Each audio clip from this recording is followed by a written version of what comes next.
How do you know if a bearing's bad? This gentleman thought he needed an alternator.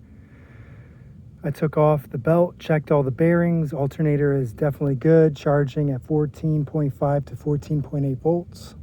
It's easy to check with just a multimeter. It was under a load because I put the lights on and all the accessories.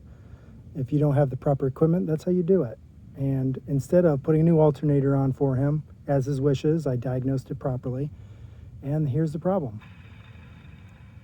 That easy. Once you take the belt off, you can check. You hear that noise? That's absolutely bad.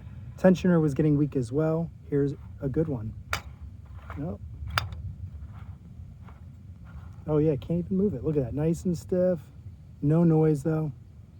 When you turn it, perfectly quiet as it should be. This one, free turning, very loud, absolutely bad.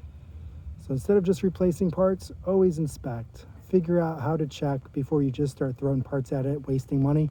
If I had just put the alternator on, put it all back like he asked for, he would have been, well, you didn't do good work because the problem still persists.